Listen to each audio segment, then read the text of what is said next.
Prepare-se para uma viagem que ninguém mais ousaria fazer. Até o Sol. Acima da camada protetora da nossa atmosfera, você ficaria exposto ao impacto total da radiação letal do Sol. O ultravioleta queimaria sua pele em segundos. Em seguida, viria o câncer de pele. Depois, a catarata. Suas mãos estariam quentes o bastante para derreter chumbo, mas na sombra seus pés sofreriam um congelamento profundo. Estamos indo para o coração superaquecido do nosso sistema solar.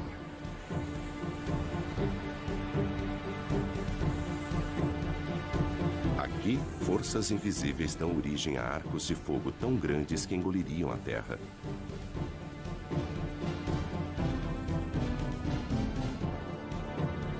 Onde explosões solares alvejam o espaço com jatos de energia pura.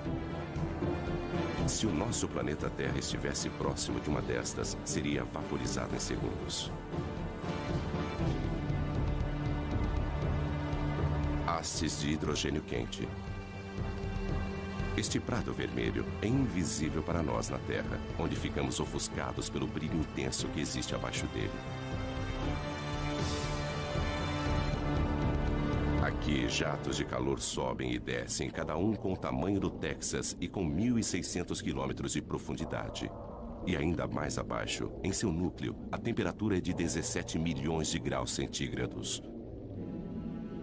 Mas o planeta Terra está à distância certa desse inferno. Enquanto outros planetas são congelados ou escaldantes, nós, a 150 milhões de quilômetros, estamos em uma zona confortável. Um pouco mais perto, e os oceanos ferveriam. Mais distante, e a Terra seria um deserto gelado. Sem esta usina de energia, em apenas alguns meses estaríamos cobertos de gelo. Nós devemos nossas vidas a esta fúria do Sol.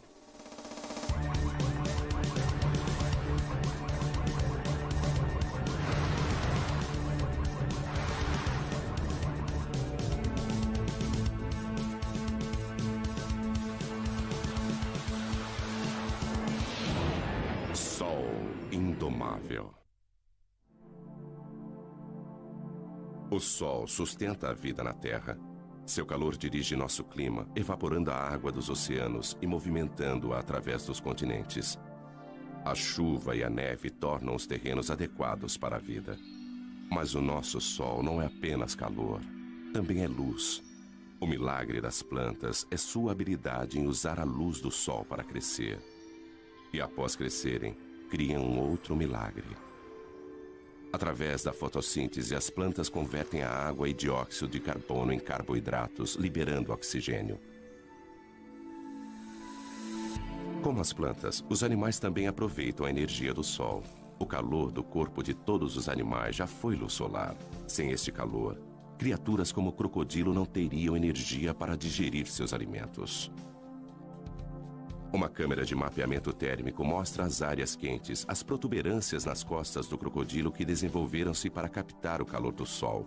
Eles absorvem o calor através da pele que o transporta para a corrente sanguínea.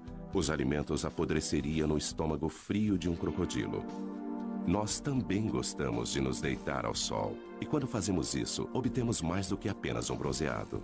Nossa pele começa a produzir ingredientes para as vitaminas que precisamos para sobreviver, usando reações químicas que são desencadeadas pela energia da luz do Sol. Nós devemos nossas vidas a esta imensa usina de força natural. Ela utiliza como combustível o elemento mais simples do universo, hidrogênio, o gás mais leve que o ar, que antigamente era usado para sustentar o voo das aeronaves. 1937, 70 toneladas de hidrogênio impulsionam o Heidelberg sobre Nova Jersey. Mas ocorre uma faísca.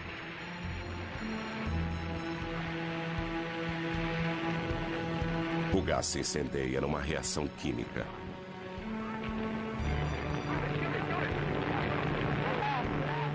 Mas o mesmo hidrogênio, através da fusão de uma reação nuclear como a do Sol, arrasaria Nova York.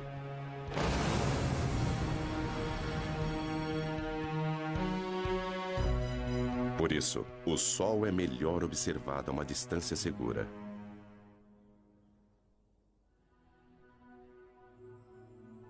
Lago Big Bear Mountain, onde o ar frio e tranquilo não é afetado pelas ondas de calor. O telescópio do observatório Big Bear pode filtrar o brilho do Sol. Ele focaliza apenas uma frequência específica de cor. E um novo Sol é revelado.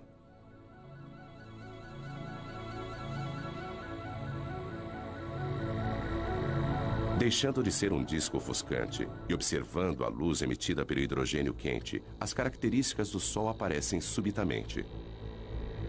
Estas características refletem as variações do Sol, variações que, por sua vez, afetam a nossa Terra. As manchas pequenas e arredondadas são as áreas mais frias, manchas solares, que localizam-se em uma superfície abrasadora.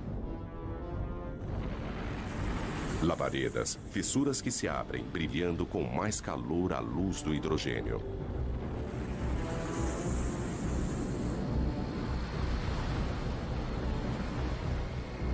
Estas manchas são algumas das áreas mais claras.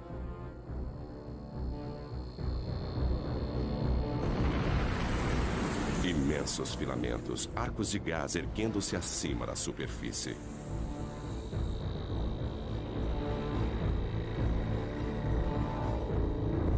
Vistos de frente, eles são as linhas escuras que serpenteiam sobre a superfície do Sol.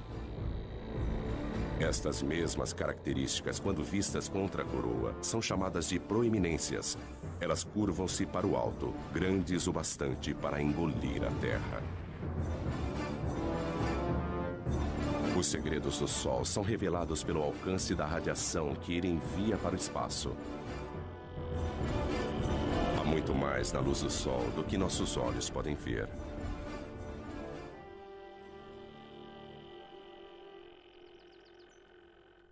Graças à internet, ninguém precisa visitar um observatório para estudar o Sol.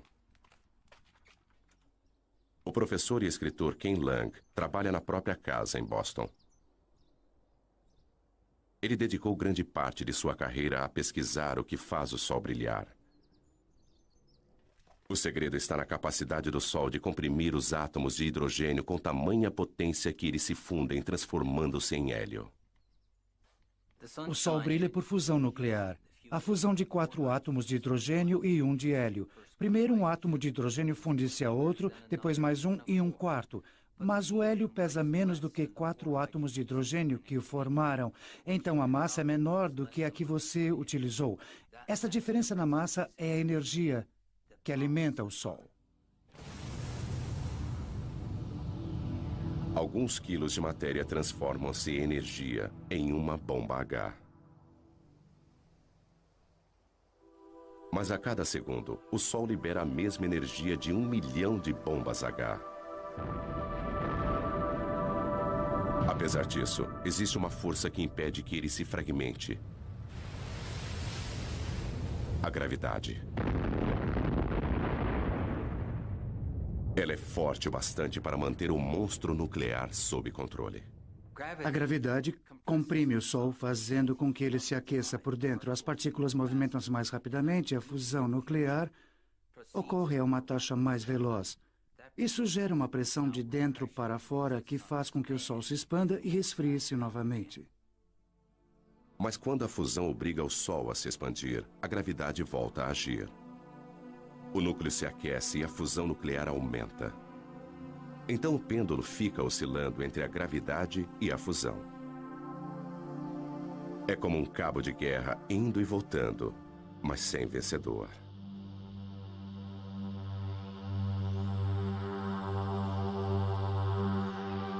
Tudo começou há 5 bilhões de anos, quando a gravidade agrupou uma nuvem de poeira cósmica. No núcleo, tornando-se mais denso e mais quente, o gás e a poeira fundiram-se. Cometas disparavam na direção do Sol recém-nascido. Hoje, o telescópio espacial Hubble observa o mesmo processo acontecendo em todo o céu.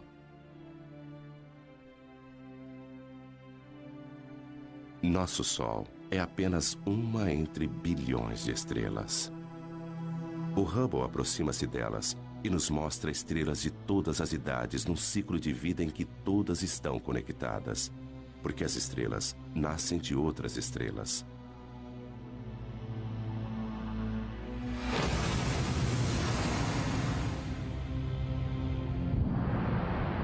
Uma enorme estrela explode e enche o espaço com seus fragmentos. Os vestígios de sua morte unem-se aos destroços de inúmeras outras explosões. Estes resíduos vão se transformar nas sementes de novas estrelas. A nebulosa da Águia, o caldeirão da criação. Nuvens imensas de estrelas mortas há muito tempo.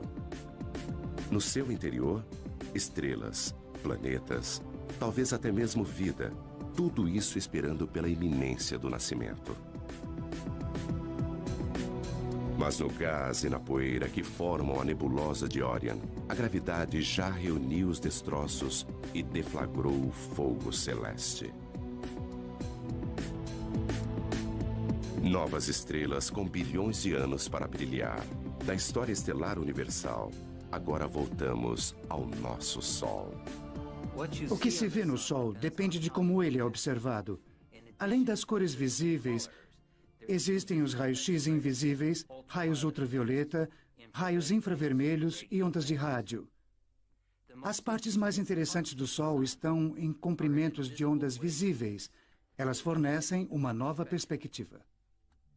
Da mesma forma que a sintonia de uma TV, cada novo comprimento de onda fornece uma nova imagem, uma vez que a maior parte desta radiação invisível é absorvida pela atmosfera. Nós lançamos satélites. 5, 4, 3, 2... Cabo Canaveral, dezembro, 1995. Espaçonave Atlas. O satélite Sorro paira no espaço em um ponto especial, a 1.600.000 quilômetros, onde a força gravitacional da Terra é tão forte quanto a do Sol. Este observador do Sol, alimentado pela energia solar, encontra-se equilibrado entre os dois. NASA, Centro Espacial Goddard. Os cientistas aqui estudam as imagens que o Sorro enviou para a Terra durante vários anos. Mas em 1998, o controle da missão perdeu estas imagens quando o Sorro girou em relação ao Sol e sua energia falhou. Tudo o que eles podiam fazer era aguardar e esperar que a espaçonave voltasse à posição de frente para o Sol. Lentamente, isso aconteceu. Imagens da galeria do Sorro. Se os nossos olhos pudessem ver a radiação ultravioleta, então a aparência do Sol seria mais ou menos esta.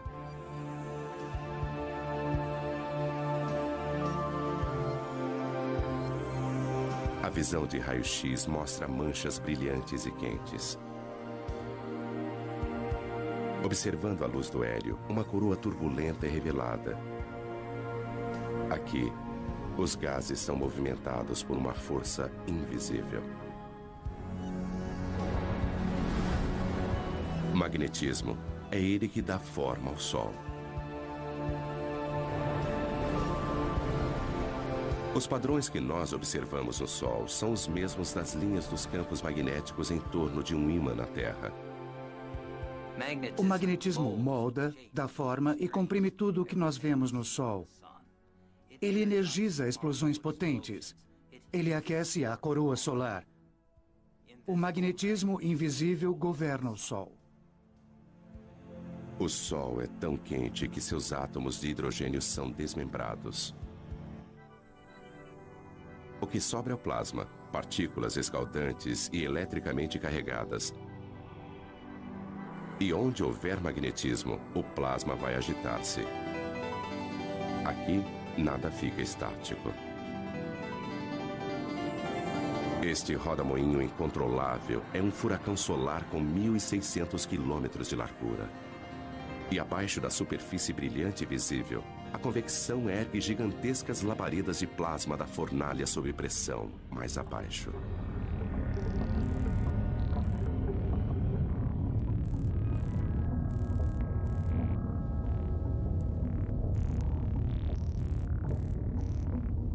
Ainda mais fundo, o plasma abrasador, prisioneiro do campo magnético, serpenteia em rios de fogo.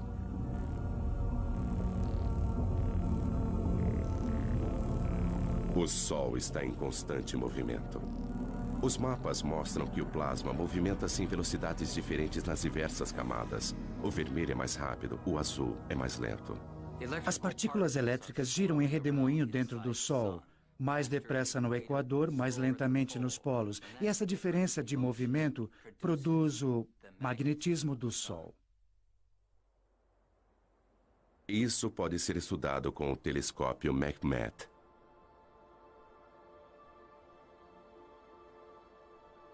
O coração deste observatório é um buraco na montanha, com um espelho no topo.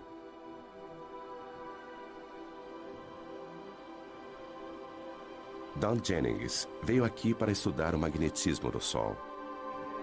Apesar dele jamais alcançar a Terra, isso não vai impedi-lo.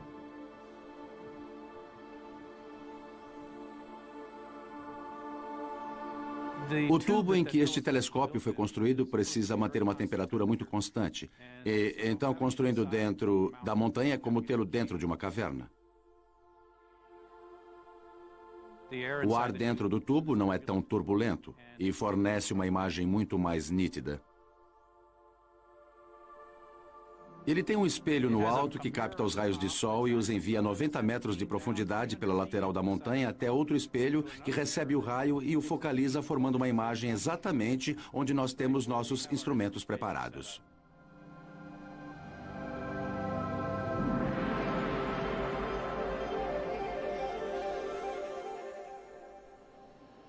É possível ver uma grande mancha solar. E o mais incrível para mim é aquela mancha solar ali atrás. São duas manchas solares desta vez e não uma só. E como estamos planejando mapeá-las? Alinhe a fenda ali e deslize para... Dom e Pedro Sada são mapeadores de campos magnéticos. É um trabalho duro. A paisagem e as manchas solares mudam constantemente. Manchas solares são áreas em que o campo magnético é muito forte e a atividade na superfície solar é muito intensa. E nós queremos estudar a estrutura dos campos magnéticos na região das manchas solares e também observar como elas mudam de hora em hora, de um dia para o outro. Para estudar o objeto mais quente do nosso sistema solar, eles precisam ir para o outro extremo de temperatura.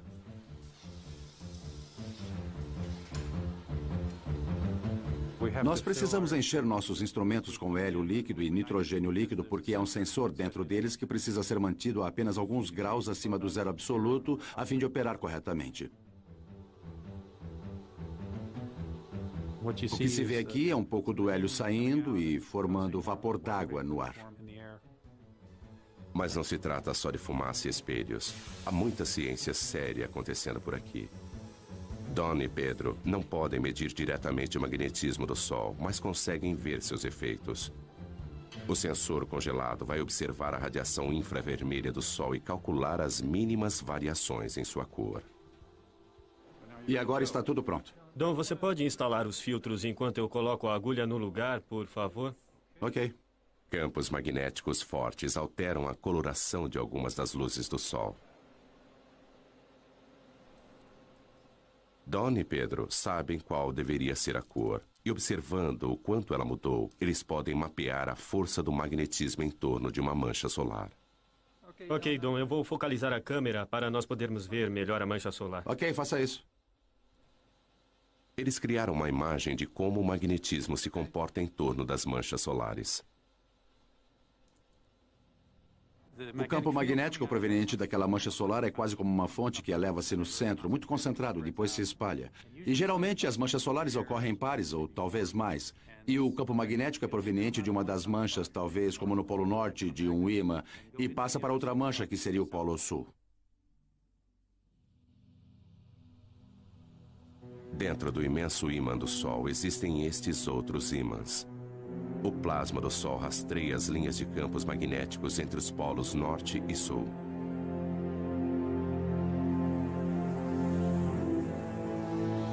Quando o Sol fica mais ativo, o magnetismo é mais complexo.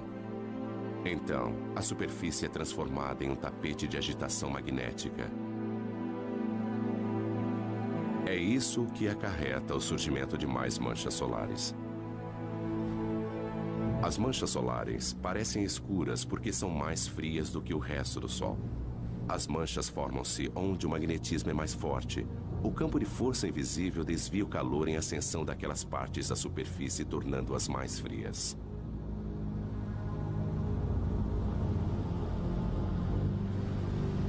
Se você pudesse entrar no centro de uma mancha solar, veria que ela apresenta uma ligeira depressão. Tem mais ou menos o formato de um prato.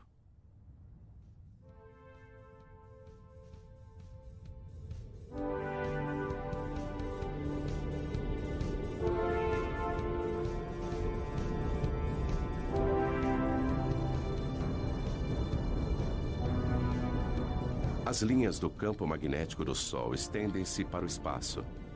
Às vezes, elas são delineadas por seus gases aquecidos e formam enormes arcos.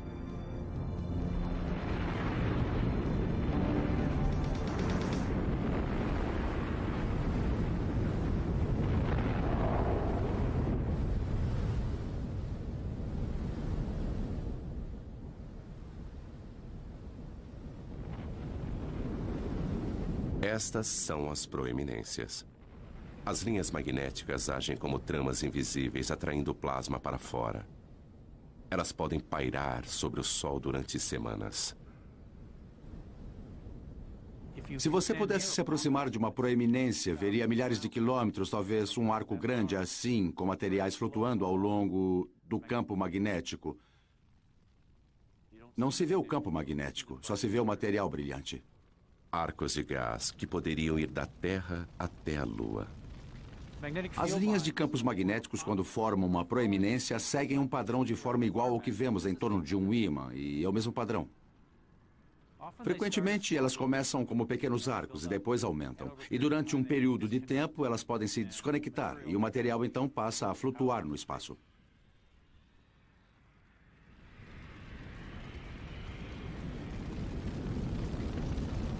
Um imenso estilingue solar lança longe milhões de toneladas de partículas.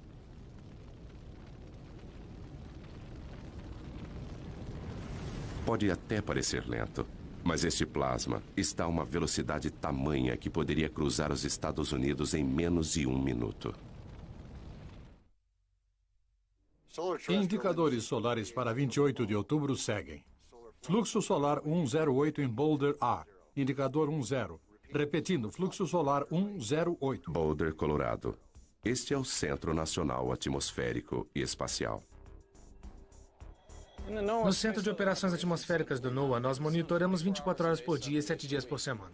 O indicador Boulder K0 100 horas UT em 29 de outubro era 3. Repito, Hoje, 3. Courtney Williamson é o meteorologista do centro. Outras pessoas pesquisam e mapeiam as atividades do Sol. Uma das nossas preocupações é a atividade explosiva do Sol. A atividade solar vai estar baixa. Estas áreas mais claras são áreas de campos magnéticos muito fortes. E às vezes estes campos magnéticos tornam-se muito carregados. Quando isso acontece, eles precisam liberar energia e fazem isso na forma de uma explosão solar. 8 minutos após uma explosão, a Terra é bombardeada por raios-x e ultravioleta que causam pane nas telecomunicações. 1984, toda a comunicação entre o avião presidencial e o controle de terra foi interrompida. Quando o presidente e a senhora Reagan desembarcaram na China, o comandante em chefe do exército norte-americano já estava sem contato há várias horas. Não havia nada que ninguém pudesse fazer a respeito. Até as comunicações por satélites foram afetadas. Em uma tempestade solar, raios de energia incineram a parte mais alta da atmosfera da Terra. O ar rarefeito se expande, trazendo para baixo satélites que normalmente estariam orbitando mais acima. Mas as explosões não são o único resultado. As proeminências podem parecer com arcos brilhantes na coroa do Sol. Mas quando vistas de frente, elas aparecem como faixas escuras e finas. E recebe um nome diferente: filamentos. As faixas escuras são os filamentos. Eles localizam-se na parte mais alta da atmosfera solar e às vezes são lançados pelo Sol. Quando isso acontece, eles seguem um vento solar e propagam-se na direção da Terra. O vento solar é um jato de partículas carregadas emitidas pelo Sol.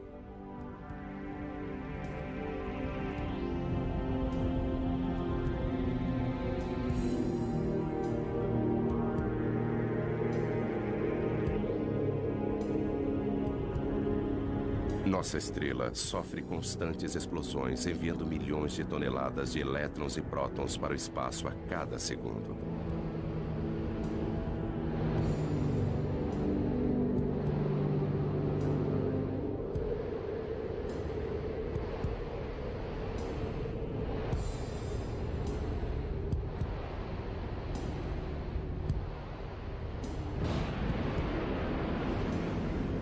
Nossa primeira pista para a existência desse vento surgiu há algumas décadas com os cometas. 1986, cometa Halley. Atingidos pelo calor do Sol, seu gelo e poeira cósmica evaporam. 10 anos depois, o cometa Hale-Bopp, visto com duas caudas. Uma delas, um rastro amarelado de poeira e detritos que cobrem a trajetória do cometa. A outra cauda é de um azul elétrico. É gás brilhante, são partículas carregadas e, como uma biruta, movimenta-se na direção daquele vento solar. Esta cauda sempre aponta para a direção contrária ao Sol. Mas existem maneiras melhores do que cometas para ver o vento solar no espaço. Os satélites alimentam os monitores no Centro Nacional Atmosférico e Espacial. Estas são a densidade, a velocidade e o campo magnético do vento solar.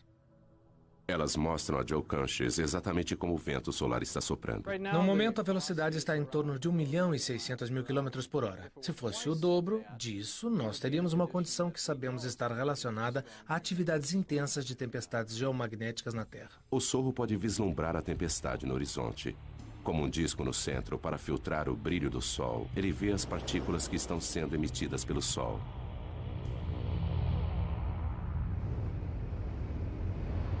Elas atingem o sensor da câmera e faiscam.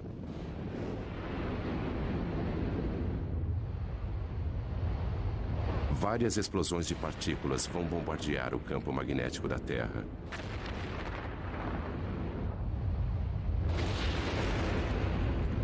Isso tem um preço, às vezes com consequências devastadoras para o planeta. Esta imagem computadorizada mostra o campo magnético da Terra sendo bombardeado em 1997 por gigantescas rajadas de vento.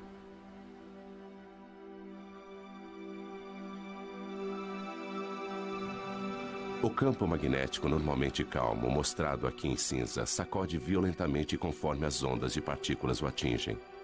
Tempestades como estas podem derrubar nossas centrais de energia elétrica. As mudanças bruscas no campo magnético agem como um dínamo, gerando eletricidade nos cabos de alta tensão. Os circuitos falham ou queimam. Quebec, 1989. Esta manhã, 6 milhões de pessoas em toda Quebec acordaram na escuridão. Os funcionários da Hydro-Québec acham que o blackout foi causado pelo Sol. Escuridão em Montreal.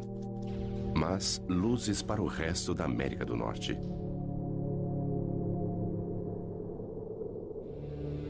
As partículas que derrubaram a energia em Quebec alcançaram a Terra e produziram a aurora boreal e austral.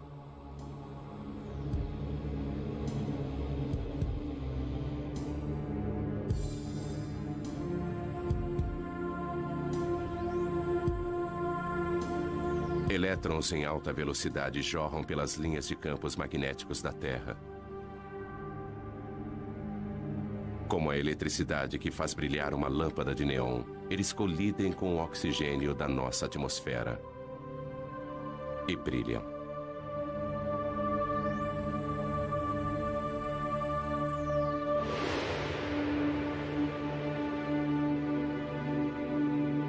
A quantidade de energia liberada pelo Sol é fenomenal. Se nós pudéssemos, de alguma forma, armazenar toda a energia que atinge a Terra em um único dia, ela seria suficiente para suprir a necessidade de energia do mundo inteiro durante 30 anos. Se pudéssemos aproveitar essa energia. Quando se trata de energia solar, Dave Reeves sabe que é preciso pensar grande. Barstow, Califórnia. Bem, estamos na maior usina de energia solar do mundo. Dave tem mais de 1 milhão de metros quadrados de refletores. Nós produzimos energia suficiente aqui, na média, para cerca de 50 mil casas. Em seus gigantescos campos na Califórnia, apesar de não cultivar nada, ele ainda consegue ter uma colheita. Estamos recolhendo a energia do Sol, concentrando-a com esses refletores em forma de parabólica para um tubo central, onde temos um fluido que aquece e depois transporta esta energia em forma de calor para conversores de calor que a transformam em vapor.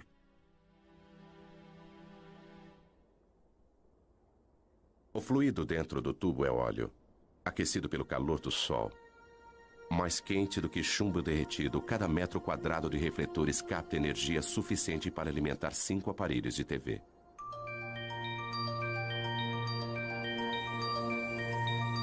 Da luz do sol, às luzes elétricas. Apesar de ter programado 500 mil de refletores para seguirem a trajetória do sol no céu, alguns raios solares ainda escapam de Dave.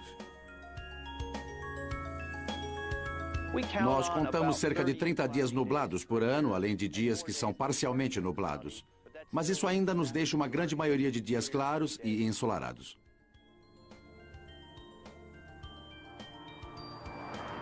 A energia solar jamais vai fornecer toda a nossa eletricidade. Mas por que tentar captar a energia de uma estrela a 150 milhões de quilômetros de nós? Algumas pessoas querem uma estrela um pouco mais próxima.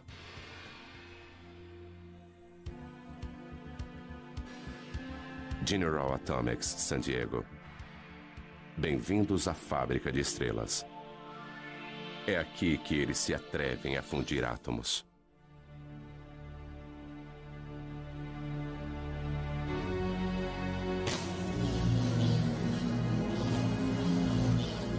Em um certo sentido, nós somos como uma mini fábrica de estrelas. Nós produzimos algumas coisas muito quentes aqui, muito mais quentes do que qualquer outra coisa na Terra. Rick Lee vai entrar na pequena câmara, onde os cientistas estão tentando produzir uma estrela na Terra. Ele veste roupas protetoras para manter a asepsia. Um contágio a 200 milhões de graus de temperatura causaria danos inimagináveis. Esta fábrica de sóis é a última tentativa de um sonho de 50 anos, uma fusão nuclear controlada. É um monstro da engenharia. Tudo isso para tentar reproduzir o que o Sol faz todos os segundos de todos os dias. Apesar de ser um cientista, para embarcar nesse projeto, Rick precisou aperfeiçoar-se em uma arte. Bom, é meio apertado aqui. É como dar à luz. Mas se eu ficar de lado e for avançando por aqui... Espera. Girando um pouquinho... Colocando os pés aqui em cima e andando pela parede. Não é assim tão difícil. O Sol comprime os átomos juntos com a gravidade. Rick utiliza uma outra força.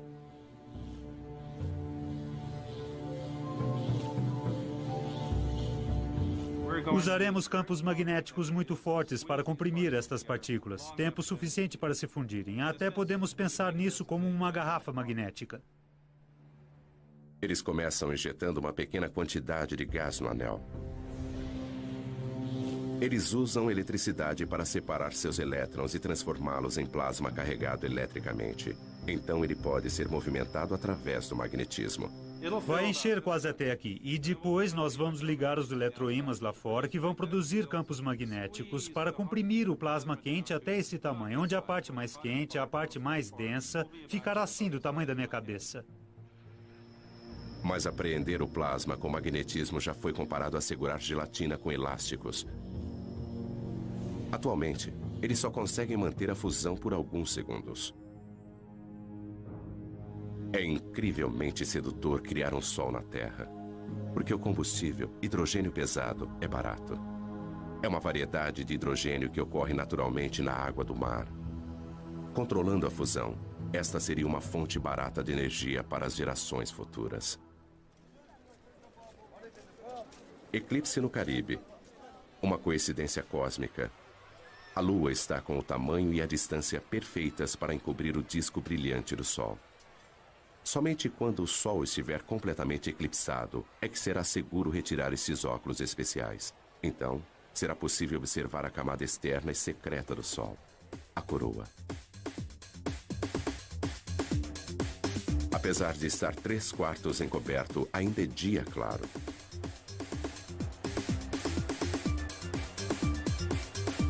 A escuridão diurna abate-se sobre Curaçao.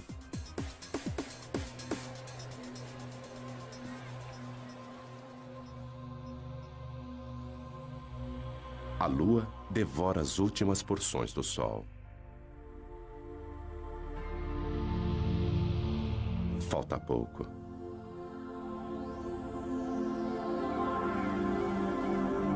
Agora, com o brilho encoberto, a coroa, a camada externa branca e brilhante do sol, está visível.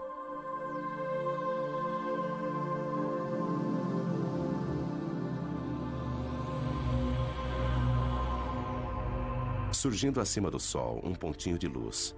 E mais um a sudoeste. São Júpiter e Vênus. Apesar da Terra estar na escuridão, estes dois planetas, a milhões de quilômetros de distância, estão no lado iluminado do Sistema Solar. Mais abaixo, às 2 da tarde, está escuro como a noite. Imagens de um outro eclipse.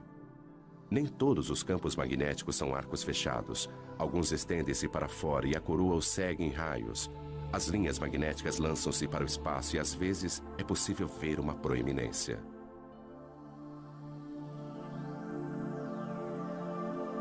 Do lado direito, uma coluna de gás aparece além da borda da Lua. Uma espiral rosada vista a olho nu apenas durante o eclipse.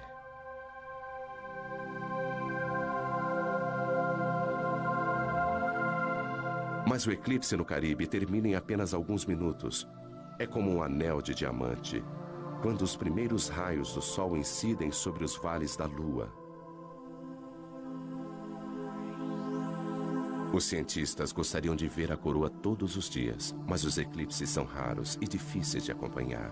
Então eles os produzem. Há 70 anos, neste belo observatório francês, eles tiveram a ideia de colocar um pequeno disco na frente do telescópio a fim de criar um eclipse mesmo com o Sol brilhando.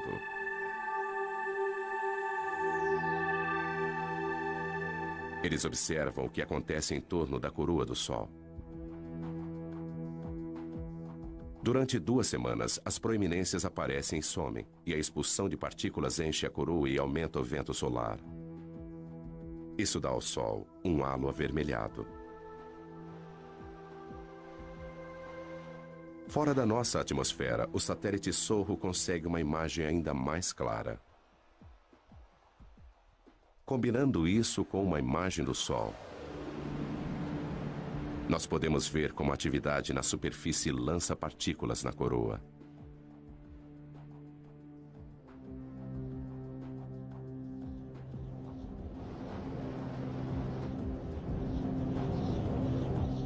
Mas a radiação e os ventos não são as únicas coisas que o Sol emite.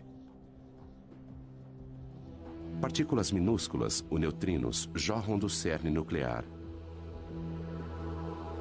Um subproduto da fusão. Eles são como o resíduo do escapamento de um carro, que podem nos indicar como o motor nuclear está funcionando. Sudbury, Ontário. O Observatório de Neutrinos Solares. Durante 3 anos, a mais de 1,5 km de profundidade, eles escavaram uma imensa caverna com 10 andares de altura. O coração do detector, onde eles esperam capturar alguns neutrinos, é um gigantesco tanque de água. Se nossos olhos pudessem ver os neutrinos, eles choveriam com mais violência do que a pior nevasca imaginável. Nada entra em seu caminho. Atravessar 2.000 metros de rocha não é nada para essas partículas.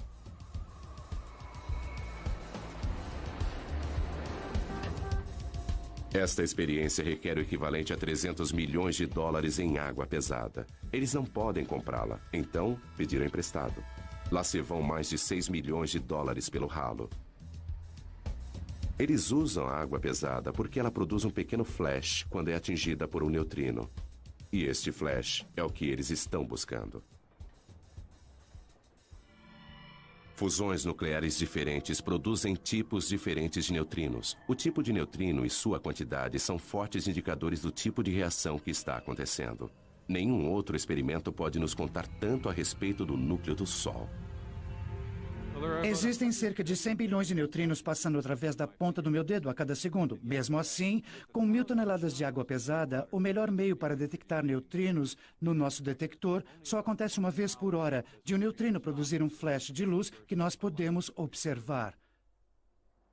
Descendo, no nosso caso, a uma profundidade de 2.000 metros, nós temos um grande paredão de rocha para evitar que os raios cósmicos atinjam o nosso detector. Assim, se colocássemos o detector na superfície da Terra, ele brilharia como a aurora boreal.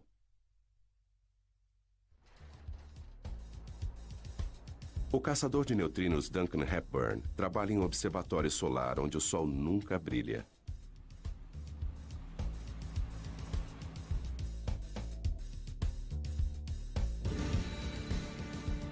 Mas além de desvendar os segredos do núcleo do Sol, este experimento também vai nos contar a respeito dos próprios neutrinos. Com este conhecimento, estaremos no caminho para saber o destino final do cosmos. O observatório de neutrinos precisa ser um lugar extremamente limpo. Tudo no mundo é radioativo, em certo grau, em níveis baixos. E a nossa defesa é manter o lugar extremamente limpo para que não caia nenhuma poeira no detector.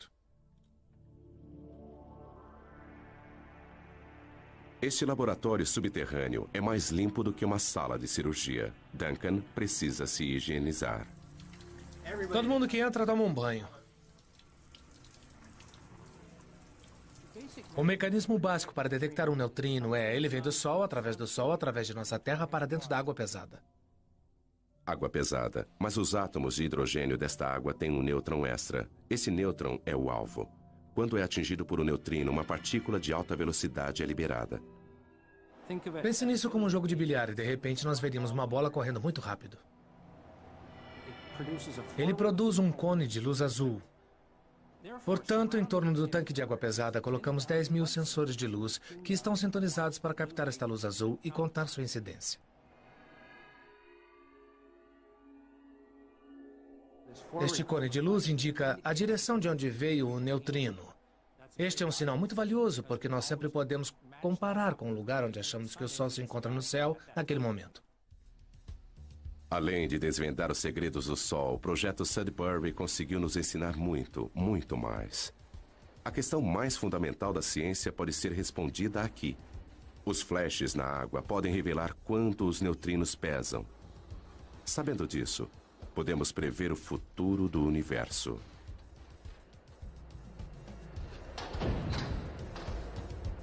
Existem mais neutrinos do que qualquer outro tipo de partícula no universo. Se eles possuírem uma massa, mesmo que minúscula, isso pode influenciar a atual expansão que está acontecendo desde o Big Bang e talvez até gerar um Big Crunch há bilhões de anos no futuro. Mas qualquer que seja o fim do universo, a morte da nossa estrela acontecerá bem antes.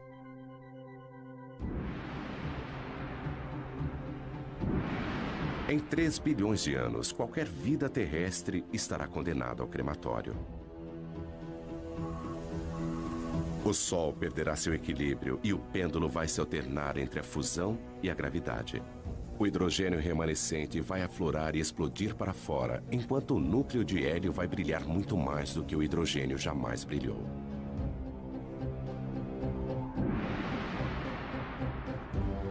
Com a expansão do Sol, os planetas mais próximos serão incinerados.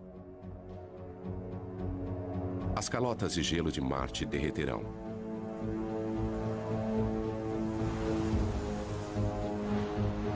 O Sol, maior, mas não tão pesado, perderá sua atração sobre os planetas e eles se afastarão. Rajadas de ventos escaldantes atingirão os planetas mais afastados. Saturno será desmembrado até o núcleo e seus anéis de gelo vão derreter e ser vaporizados.